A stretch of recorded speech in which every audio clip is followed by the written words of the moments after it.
Que personagem espetacular! Hoje vamos falar de um personagem que queria mudar toda a humanidade. Eu sou o Rafael, tenho formação em psicologia e sua inscrição e o seu like são muito importantes para um canal que está começando agora a ser mais visto e continuar existindo. Conto com vocês. Madara viveu uma das épocas mais hostis do mundo shinobi. Não existiam aldeias, as crianças tinham que lutar e a expectativa de vida era muito baixa. Ou seja, tempos difíceis. Existe um provérbio oriental que fala: homens fortes criam tempos fáceis e tempos fáceis geram homens fracos, mas homens fracos criam tempos difíceis e tempos difíceis geram homens fortes. Será se isso explica a grande força do Madara e justifica o fato de não só ele, assim como o Hashirama, o próprio Tobirama, serem não só os ninjas mais fortes da época, mas de toda a história do mundo shinobi? O Uchiha Madara era uma criança que não gostava do jeito que era realizar as guerras, até pelo fato que ele perdeu seus irmãos muito jovens. Ele sempre defendeu que as crianças não precisavam lutar nas guerras. O Hashirama compartilhava dessa mesma ideia que ele. Madara e Hashirama sonhavam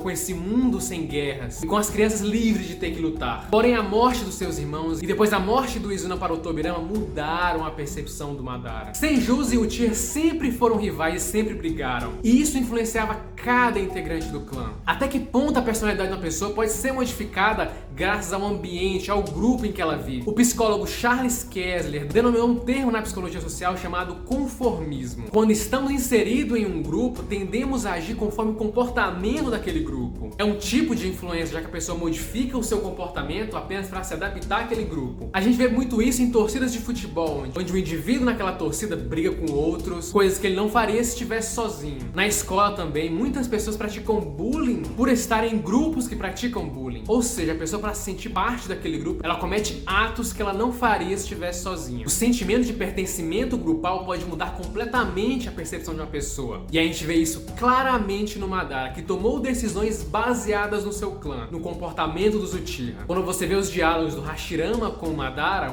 não está naquele contexto dos Uchiha, ali ele é mais transparente, ali ele mostra quem ele é. Quando ele tá ali com o clã Uchiha, ele age mais relacionado à vontade do clã. E a vontade do clã Senju e do clã Uchiha é destruir um ao outro. O Madara e o Hashirama se enfrentaram diversas vezes, e sempre o Hashirama ganha dele. Mas é apenas no dia que o Hashirama abdica da própria vida para ter a possibilidade do sonho deles se realizarem. Eles têm uma aldeia onde o clã Senju e o clã Uchiha poderiam viver juntos e o sonho de infância deles se cumprirem. Só nesse momento que o Madara aceita a trégua e eles fundam a aldeia da Folha. Agora o sonho deles poderia se tornar realidade. Ou agora eles têm mais poder e influência para que isso aconteça. Porém, o Madara adulto não é o mesmo que o Madara criança. O Madara adulto se torna uma pessoa perfeccionista, uma pessoa que quer ter controle de tudo. Ele não aceitava a ideia do Hashirama de distribuir os bijus para todas as aldeias. Ele queria que a aldeia da Folha tivesse o controle da situação. Para ele, nunca perdeu o controle. Madara tinha o ideal do seu mundo perfeito e não das outras pessoas. Ele achava que sabia o que era bom para as outras pessoas. Ele baseou o sonho das outras pessoas no sonho dele. Isso mostra o tanto que esse conceito de perdas, de guerra, de influência de um clã que odeia o outro influenciou na personalidade do Madara. Sempre faltou o poder de controle do Madara. Ele não pôde salvar os irmãos deles. Ele não pôde ter amizade com Hashirama. Suas decisões foram baseadas no clã que fazia uma imposição nele. Parece que tudo isso fez o Madara querer o controle de tudo para si. Ele não conseguiu ter o controle da aldeia, ele nunca foi o Hokage. E agora parecia que ele queria ter o controle de tudo, para suprir essa necessidade. Talvez o Madara pudesse ter o que chamamos de transtorno de personalidade obsessiva compulsiva. Pessoas com esse transtorno costumam ser bastante perfeccionistas, inflexíveis, podem ser rígidos e teimosos e insistem que uma coisa tem que ser feita de uma maneira específica e não de outra maneira. Ou seja, a pessoa quer ter o controle de tudo. Ele acredita que a maneira de ser dele está certa, que todas as outras maneiras estão erradas. As coisas precisam ser feitas do jeito dele e de uma maneira específica. Quando o Madara descobre o plano do Olho da Lua, no qual ele colocaria todas as pessoas em um genjutsu eterno, onde não haveria mais dor, sofrimento ou ódio, ele fica encantado com essa realidade, porque na visão dele o mundo shinobi falhou. Pelo menos o conceito dele de mundo ideal falhou. Ele tenta propor esse modelo para o Hashirama, que não entende muito bem isso e não aceita. E isso faz com que tenham guerras novamente entre os dois. Olha, eu gosto muito do Tobirama, mas ele foi fundamental para essa questão do ódio entre os clãs continuarem. Se vocês quiserem, eu faço um vídeo sobre ele também. Madara forjou a própria morte e viveu mais do que um humano normal viveria, com o objetivo de colocar esse plano do Olho da Lua, esse conceito de mundo perfeito que ele tanto queria. Que ele achava que era necessário na sociedade. O que Madara não sabia é que esse conceito de mundo sem dor, mundo sem sofrimento, poderia não ser do jeito que ele achava que era. A felicidade humana é basicamente uma curva de Gauss, tem momentos bons e momentos ruins. A adaptação hedônica é uma teoria que relata que os seres humanos sempre regressam a um nível estável de felicidade, mesmo com eventos positivos ou eventos negativos. Ou seja, se você passa a ganhar um salário maior, passando um tempo você adapta aquela situação e depois você quer um salário ainda maior. O psicólogo britânico Michael Eisner compara a procura da felicidade a uma pessoa correndo na esteira, onde ela tem que correr, se movimentar apenas para estar no mesmo local. Então nada garante que esse genjutsu que o Madara queria aplicar no mundo traria felicidade eterna para todas as pessoas, já que as pessoas se adaptariam àquele nível de felicidade. Muitos filósofos acreditam que uma vida sem sofrimento, sem desafio, seria bastante entediante, porque provavelmente você não teria nenhum desafio para ir além do que você já tem. Ou seja, a percepção de felicidade e sofrimento só existe porque existe o oposto dela também. Você define uma pessoa como legal porque você conhece outras pessoas que não são legais. Em um mundo onde não existe o sofrimento que nós temos, qual seria o novo sofrimento? O Madara era tão poderoso que ele imaginou essa ideia. O Madara era praticamente um personagem invencível. Ele tinha a sensação de onipotência. Ele era tão poderoso que ele sentia o direito de modificar a vida das outras pessoas, do planeta Terra, do futuro da humanidade. Madara e Hashirama são os ninjas mais poderosos de todas as gerações. Eles tinham muitos planos em comuns, personalidades parecidas até certo ponto, porém a forma que cada um lidou com as perdas foi muito diferente. O Madara vem com essa percepção de achar que sabe o melhor para a humanidade, já o Hashirama tinha um desejo mais concreto, ele meio que sabia o seu limite. Quando ali os dois se despedem e o Madara sabe que foi manipulado pela Kaguya, o Hashirama fala: tudo bem não alcançarmos tudo, afinal o único ser humano não pode se sentir responsável por toda a humanidade. O Hashirama era chamado de Deus Shinobi, mas ele tinha essa noção de mortalidade e fim. O Madara entende isso no final e fala pro Hashirama que deveria ter seguido o mesmo pensamento que ele. Os filósofos estoicos acreditavam que o sofrimento é base da condição humana. O estoico Sêneca mesmo já disse: o homem é escravo daquilo que ele tem medo de perder. Então, segundo ele, uma forma de aliviar o sofrimento é saber que ele vai acontecer e se preparar para ele. O Madara precisava de ajuda para lidar com o próprio sofrimento, até porque ele era um gênio. O Madara ali e o Hashirama juntos na Aldeia da Folha eram imbatíveis. Agora, parabéns ao anime do Naruto por juntar tantos personagens complexos em uma história só. O Madara é um personagem único. O Madara seria um ótimo protagonista. Pessoal, então é isso. Se inscreva no canal, clique em gostei. E terça-feira tem vídeo sobre o Sasuke. Será que chegamos nos 1000 inscritos até o final do ano? Conto com vocês.